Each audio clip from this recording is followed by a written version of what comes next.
I have a good memory for hands. It is the first thing you learn. Tending the hurt, you cannot always see a face in a sick room dark.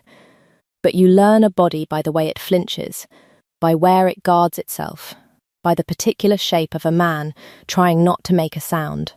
So when the steel came for him a second time, years later, and 100 leagues from that first cold wood, I did not think. My hands already knew the way. I had my palms pressed flat over the wound before the blade had finished falling, before the hall had finished screaming, before the king himself understood that the woman the court had spent a month calling unworthy was the only one in the room who had moved. Not again, I told him. Lo, the way you speak to the badly hurt, you do not get to bleed out twice on my watch. And Alaric, king of the whole grey north, the man who had not let a soul touch him in 7 years, looked up at me with my hands full of his blood and said the thing he had carried since a night he thought I had forgotten. But I am ahead of myself. It started in the dark, the way it always did with us. Let me go back to the first wound, the one no one saw. I was 19 the first time I saved his life, and I did not know I had done it until I was 26. That winter I lived at the edge of the hollow wood, in my grandmother's herb house, 3 days' walk from anything that called itself a town. I was an omega, the lowest a pack runs, the rank you are born into and do not climb out of, the wolves who are meant to keep their heads down and their hands useful. I had made my peace with it the way you make peace with weather. I kept the still room. I set bones for the village. I did not expect to be seen, and I was very rarely disappointed. The night I found him, there had been fighting in the high passes. We heard it the way you hear a storm 2 valleys over, a wrongness in the air. Wolves moving fast in the dark. I had gone out at moonset to cut the late witch hazel, which keeps best when the cold is hardest, and I nearly stepped on him. A man, in the snow, under a fallen spruce where he had dragged himself to die out of the wind. He was a wolf, I could smell that much. The iron and pine of a shifter, but he had no strength left to change, and he was bleeding from 3 places, and one of them was the kind that empties a man before dawn. I want to tell you I thought about it. I did not. You do not think about it, you kneel. I did not ask whose man he was, or which side of the fighting he had been on, or what it might cost an omega to be found with a great wounded warrior's blood to the elbow. I packed the deep wound with yarrow and bound it with the strips of my own underskirt, and I held the witch hazel cold against the swelling at his temple, and when he shook I lay down in the snow against his back so he would have something warmer than the ground to fail against. He was conscious, a little. Near the end of it, he never saw me. The moon was down, and my hood was up, and his eyes would not focus. But once, when I had my hands pressed over the worst of it to slow the bleeding, he found my wrist with his own bloodied fingers, and held it, not to stop me, only to hold it, the way a drowning man holds a rope. Stay, he said. Just that. The only word he spoke all night. I stayed until the bleeding slowed, and the grey came up in the east, and I knew he would live to see it.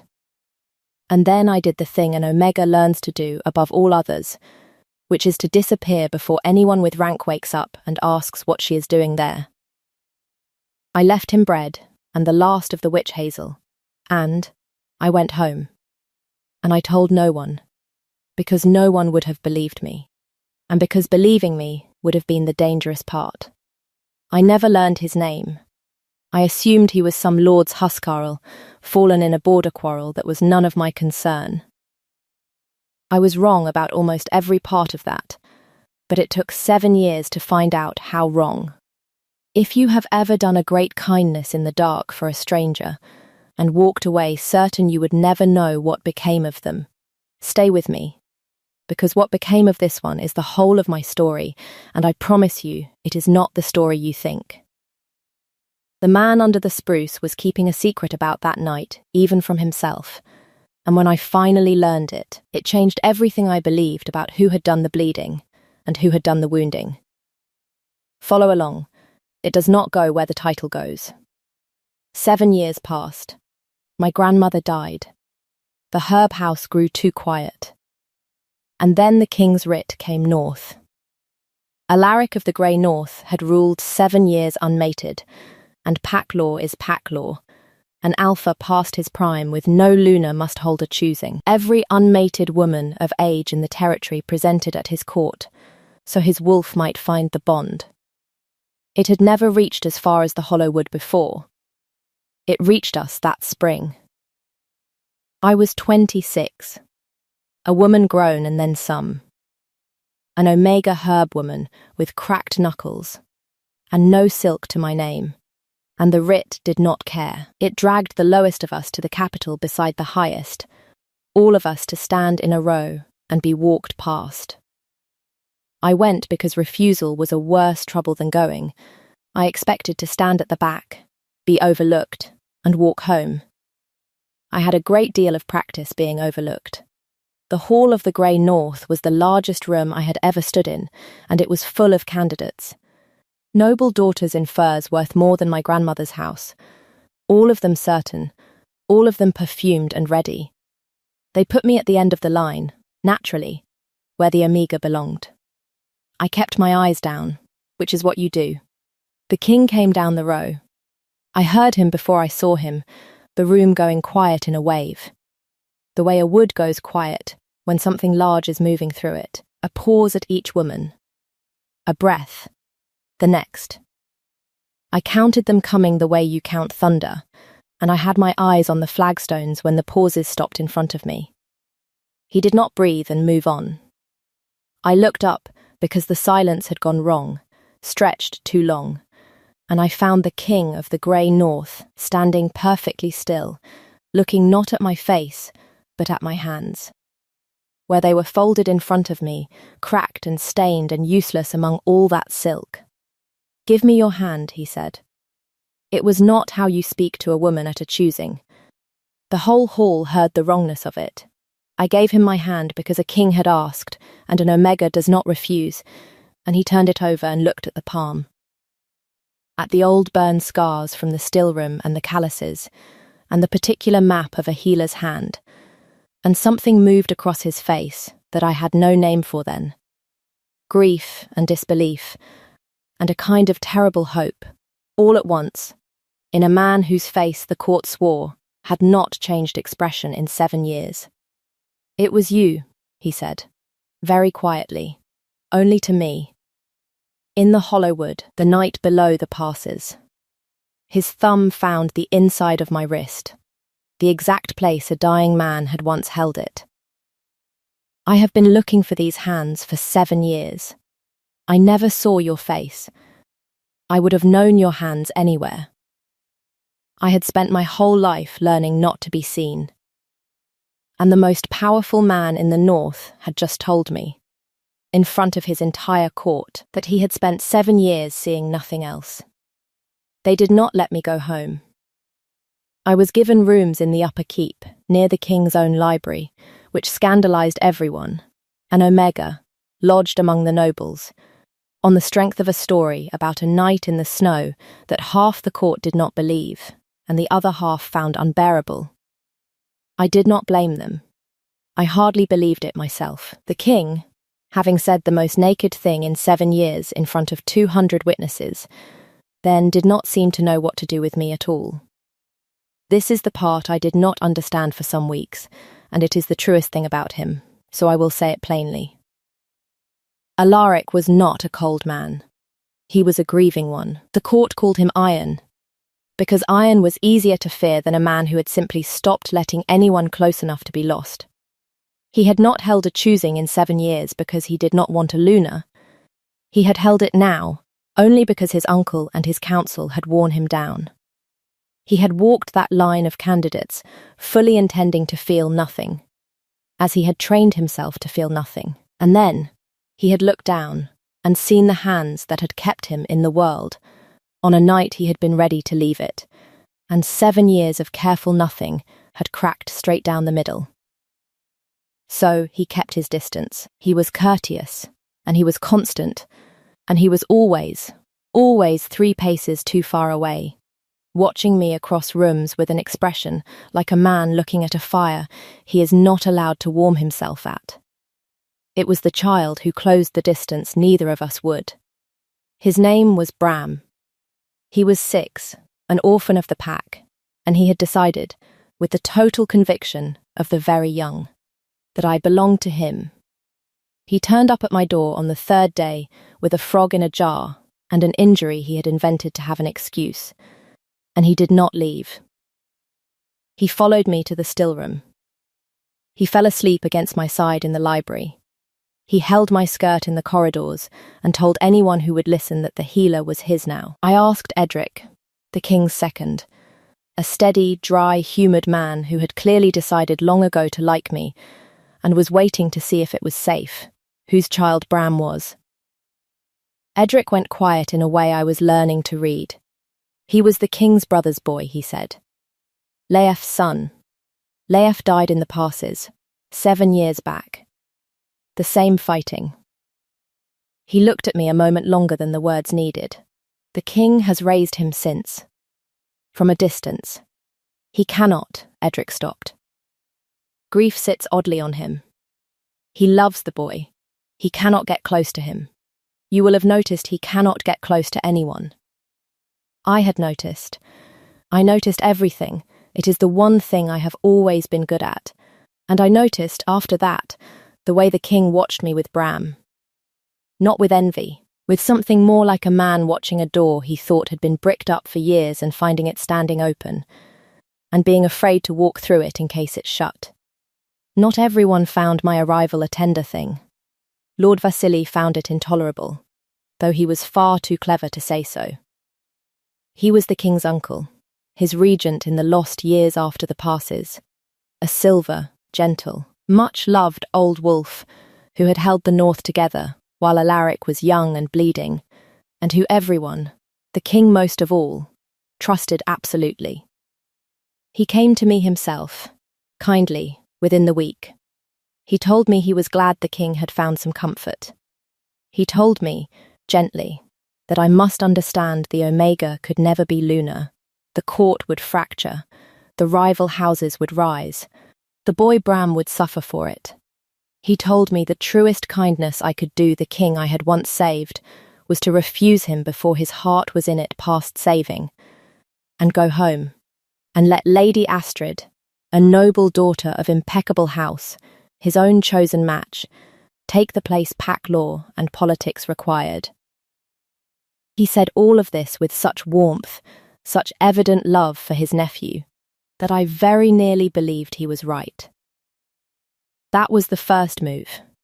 I did not recognize it as a move. That was the point of it.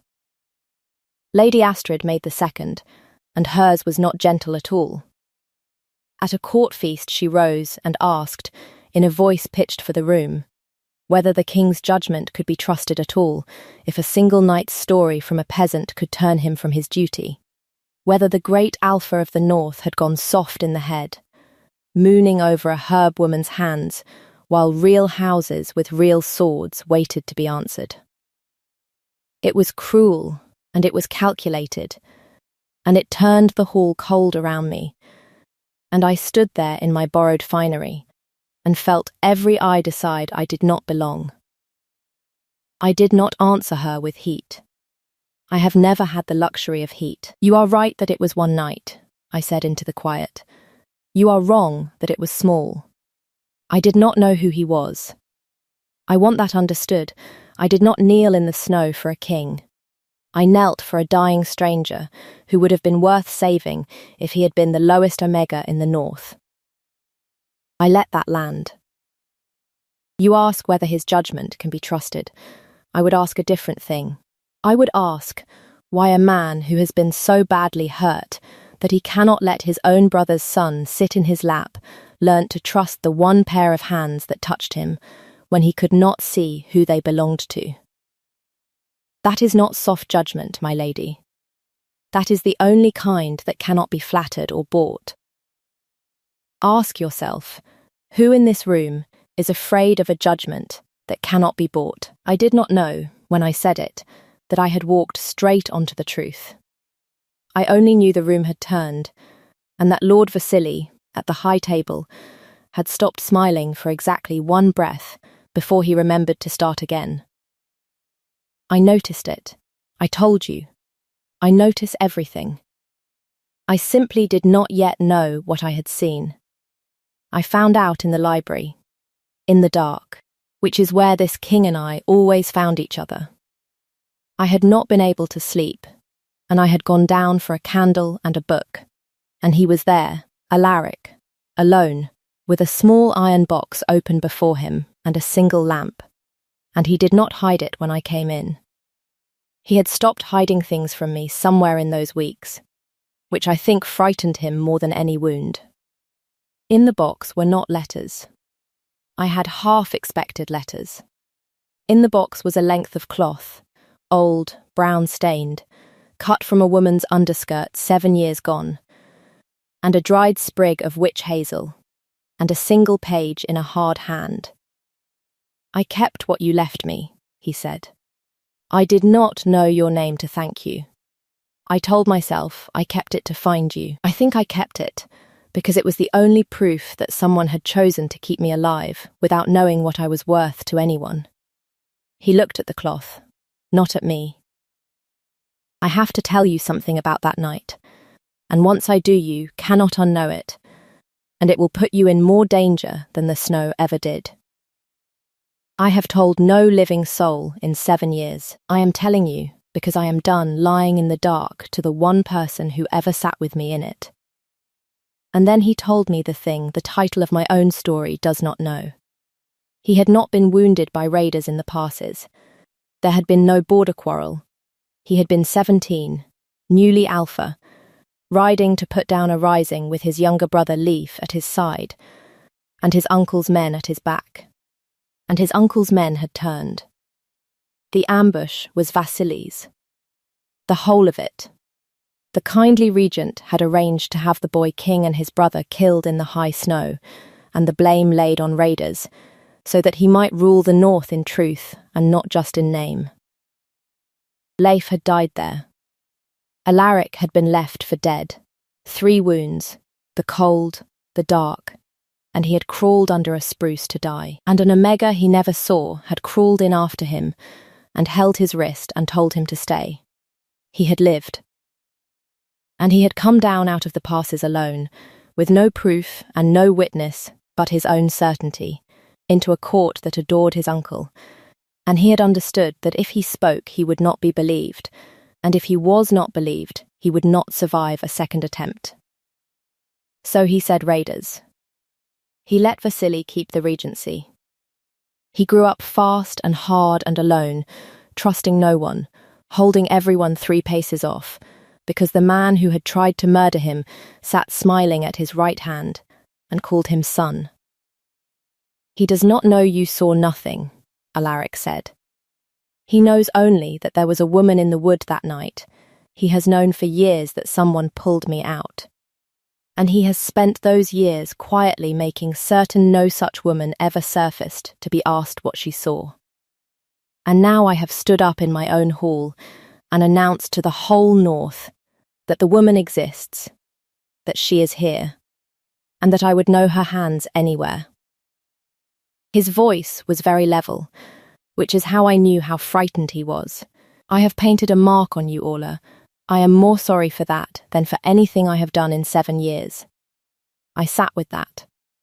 I sat with the kindly old man who had warned me away so warmly, and the gentle words about sparing the king, and the one breath he had forgotten to keep smiling through, and I felt the whole shape of it click into place like a set bone. Something in me changed in that room, and it did not change back. Up to that night, I had been the woman who disappears before dawn, who does the kindness in the dark and walks away before the rank wakes. I had built a whole life out of leaving before I could be made to pay for being seen. I was done leaving. "He came to me," I said. My voice had gone flat and certain, a voice I did not know I owned. "Your uncle. Day before last. All warmth. Told me to refuse you and go home, for your sake, for the boy's sake. I met the king's eyes. He was not protecting you from a broken heart. He was getting the witness to remove herself before anyone thought to ask her what she remembered. He has been trying to walk me back into the dark on my own feet. Alaric had gone very still. Then we will not give him the dark, I said. I spent 7 years thinking I saved a stranger. I did not. I saved the only man in the north who can put a name to what happened in those passes, and you have spent 7 years thinking you survived it alone. You did not. You will not do this part alone either. I am not very good at being protected. Ask the snow. His uncle did not wait to be exposed. Clever men never do. Vasily moved at the autumn rite, the night the king renews his oath to the pack before the whole court. The one night the alpha kneels, unarmed and unguarded. In the old form, his throat bared to the moon while his people witness. It is the most sacred and the most defenseless a king is ever permitted to be. Vasily had chosen it 7 years ago for the brother. He chose it again. I want to tell this plainly, because it is where the warmth goes out of the story and the cold comes in. The blade was meant to look like a challenger's. Astrid's house had a grievance, a young hothead with a sword and a reason. All of it arranged. All of it deniable. He came out of the witnesses while the king knelt with his throat bared and his eyes on the moon. And the hall was slow to understand, the way halls are, and I was not slow, because I had spent my whole life watching for the wound before it lands. I was already moving when the steel fell. I got my hands over Alaric's throat and shoulder, between the king and the blade, and the edge opened the back of my hands and my forearm instead of his neck. A bright line, a wash of red, the particular cold shock I had felt once before with my palms full of a stranger's blood. But it did not reach him. Because the moment I moved, his wolf moved, and Edric moved, and the hothead with the borrowed grievance found himself with an Omega's bleeding hands in the way of his blade, and an Alpha rising under him like the north itself standing up. Not again, I told Alaric. Lo, my hands pressed flat to hold the bleeding, his and mine confused together. You do not get to bleed out twice on my watch. And the king looked up at me with my blood on his collar. And then he stood. And he did the thing he had been unable to do for 7 years. He turned to the whole assembled court, on the most sacred night of the pack, with the proof of an assassination still wet on the floor, and he did not say raiders. 7 years ago in the high passes, Alaric said, and his voice carried to the back of the hall and beyond it, my brother Leif did not die fighting raiders. He was murdered. I was left for dead beside him. The men who turned on us that night wore my own colours, sent by the man who has called himself my protector, ever since. He turned, and the whole court turned with him, to the high table, to the kindly silver wolf, who had at last, finally, stopped smiling. I had no witness, and no proof, and so I held my tongue and let you keep your regency, uncle, and I have hated myself for 7 years for the cowardice of it. I have a witness now. She has pulled me out of your dark twice. You should not have warned her away so gently. She notices everything, and she has spent a month watching you forget when to smile. It was Vasily's own panic that finished him. Faced with the witness alive and the king unkilled, and the court's adoration curdling in real time, he reached, for a guard, for a blade, for the boy Bram, who had been brought to the right as the king's heir, and who Vasily lunged toward as the last card a cornered man plays. He did not reach the child. I did. I had Bram behind me and Vasily's wrist in both my ruined hands before I had decided to move, the same hands that had set 100 bones, and I held on the way a drowning man once held my wrist in the snow. And I did not let go until Edric's men took him from me. You will notice I keep ending up between this family and the thing that wants to end it. I have thought about that a great deal since. I think it is only that I have never in my life learned how to walk away from a wound when my hands already know the way. It was over by morning. They always are, the things that take 7 years to arrive. 6 months later, the high passes were green again, and I went up to see them, because I had never seen the place I saved him except in the dark. I am Luna of the Grey North now, which I am still not entirely reconciled to. The court came around the way courts do, which is to say slowly, and then all at once, the moment it became clear which way the wind held. The houses that schemed for Lady Astrid found other ambitions.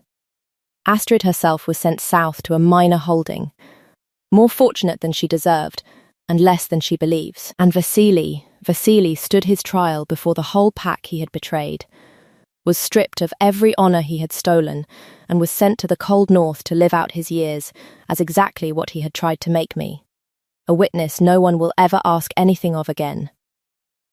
Bram sleeps in a room that connects to ours now, though he turns up in ours most nights anyway. Frog or no frog, Alaric holds him without flinching these days. It took practice. I have watched a man relearn how to put his arms around something he is afraid of losing, one careful evening at a time. And I will tell you there is no battle in the north I would not rather have lost than miss the watching of it. And the king still cannot sleep, some nights, on the dark of the year. On those nights I find him in the library with the small iron box, the brown cloth and the dried witch hazel, the only proof that someone once chose to keep him in the world. He keeps it still. I have told him he may throw it out now. I am here. The proof is redundant. He says he is keeping it for the boy, so that one day Bram will know exactly how thin the thread was that he hangs from, and how it held. A letter came north last week from the Hollow Wood, from the village I left, where they had heard, the way the whole world eventually hears, that the Omega herb woman who used to disappear before dawn was Luna of the Grey North now. They wanted to know if it was true. They wanted to know how a woman who spent her whole life making sure no one saw her had ended up crowned in front of the entire North. I have thought about how to answer.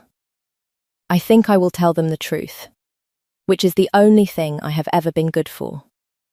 I told them I cleaned a stranger's wounds in the dark and walked away certain it would cost me nothing, and mean nothing, and that I was wrong on both counts, and that being wrong was the best thing that ever happened to me. And then I will tell them the part my old self would never have believed, that the kindness you do in the dark, certain no one will ever know, is the one the world remembers longest. He never saw my face that night. He never stopped seeing my hands. I spent 26 years sure that the safe thing was to leave before the light came up. It turns out the brave thing, the harder thing, the thing worth all the rest, was to stay until morning and let him finally see who had been there the whole time.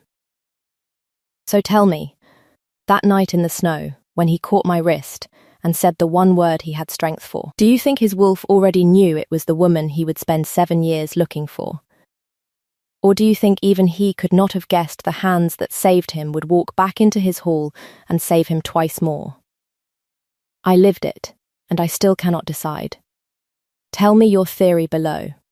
And if you want to know what waits for Vasily in the cold north, and whether Bram ever forgives the family for how thin that thread was, comment the witch hazel, and I will know to tell it. Stay with me, the boy's story is already being written, and you will want it before everyone else does. Where are you listening from tonight?